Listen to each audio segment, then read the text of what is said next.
Welcome to Emmelac online tutorial. Now before us is this beautiful exponential equation, and it says that if 2 all over 3 all raised to the power of x plus 3 all over 2 all raised to the power of x equals 13 all over 6, and we are asked to find the value of x. Okay, now looking at this question, at the left hand side, you get to notice that we have 2 over 3 and 3 over what? 2, which is almost the same in that either of it is a reciprocal of the other. Okay, so the first thing first is to make these two fractions the same. Okay, now take note that if you have a all over b, okay, this can also be written as b all over a all raised to the power of minus 1. Okay, so which means that this is the reciprocal of this. However, also this is also reciprocal of this. So since we now have 2 all over 3, to find the reciprocal of this is simple as saying 3 all over 2 all raised to the power of minus 1. Okay, so you can actually use any one. So since I've made use of this one, let me replace this for this. Okay, and take note that according to the law of unity, if you have a raised to the power of what? M all raised to the power of n, this will give us what? A raised to the power of what? M n. Why did I use that? Why did I want to use this term? Looking at this, if I replace this for this now, we end up having 3 all over 2, okay, all raised to the power of minus 1. Take note, raised to the power of what? X. Then if we now apply this law, we now have 3 all over 2 all raised to the power of minus x, right? So which means we can replace this for this. So we end up having 3 all over 2 all raised to the power of minus x, now plus 3 all over 2 all raised to the power of x, then equals 13 all over what? 6. So at this point now, since we have 3 all over 2 here and 3 all over 2 here, okay, we can just make this term, either of this term, maybe a, b, c, so that we don't complicate things. Okay, so which implies that this here now, let me just still break it down. Take note, this we can actually still swap it, okay, which means n can be here and m can be here. Take note that this is something as saying minus 1 times x. Okay, so I can now say this is 3 all over 2 all raised to the power of what? X. Okay, this is power of minus 1. Still the same thing as this.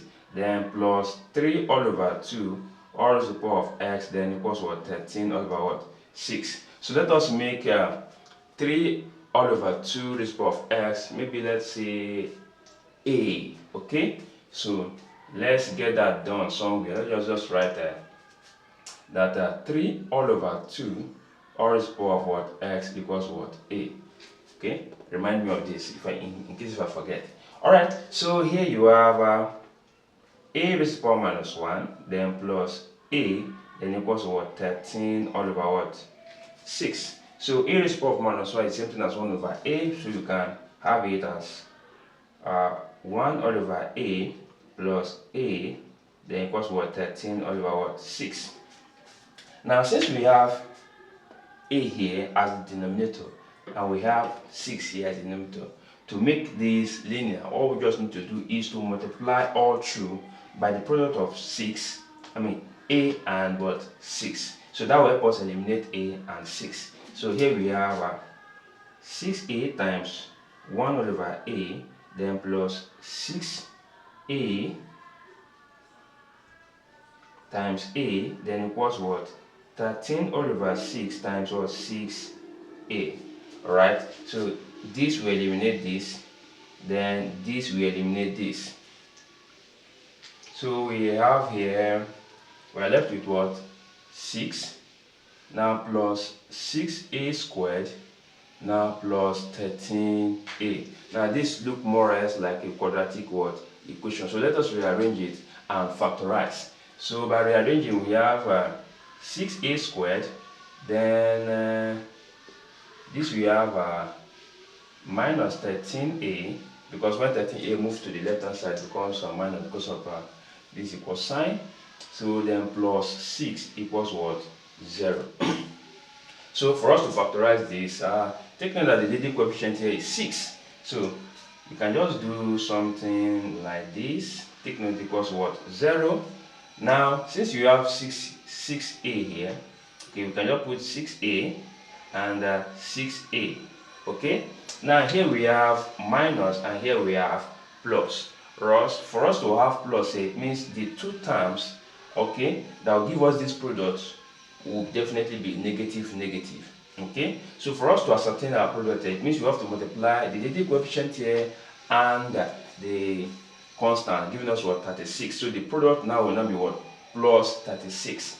So, and the sum is what? Negative 13. Now, since we can now put our minus and minus, because since we know that it's only two negative numbers when multiplied together can give you plus. Okay, so what is that number in which when we multiply will give us 36? Okay, and when we add will give us 13. So that is 9 times 4. Okay, 9 times 4. So you can now put 9 here, and you can put what? 4 here. Okay, so you can just reduce these terms. Now the factor between 6 and 9, if we reduce this one, that will be 3 and 3, right? So this one, we end up having 2a here minus 3. Then here, if we reduce it, that will be 2, that will be 3a minus what? 2 equals what? 0. I hope I'm correct. This is divided by 3, give us 2. This divided by 3, give us 3, yeah? This divided by 2, give us 3. This divided by 2, give us 2, alright. So it means that here, each of these terms equals what? 0. And here we have that 2a minus 3 equals 0, which will give us that a equals what? 3 all over 2. And 3a minus 2 equals 0, giving us that a equals what? 2 all over what? 3. Okay. Now take note that our a is this. Alright. First one here, we have that a equals 3 all over 2. That is 3 all over 2 is the power of x equals what? 3 all over what? 2. So in this case now, since both of the left hand side and right hand side of the same time, which is 3 over 2, 3 over 2, then that's that this one is also what? 1. So at this point we can equate that x that equals what? 1. So that's the first one. Let's move to the next one. So here you have a equals 2 over what? 3. Now bringing this back here, you have what? 3 all over 2 all raised to the power of what? X equals what? 2 over what? 3. So we can, since we have 3 over 2 here and we have 2 over 3 here, we can flip. By flipping it, we have what? A negative 1 as the exponent. So here we have 3 all over 2 all raised to the power of x equals 3 all over 2 all raised to the power of minus 1. So at this point we can actually say here, since we have both the same base, then our x here now will be what? Negative 1. So the two values of x that satisfies the equation is negative 1 and 1. Please ensure to share these videos with others. Thank you and remain blessed. Bye bye.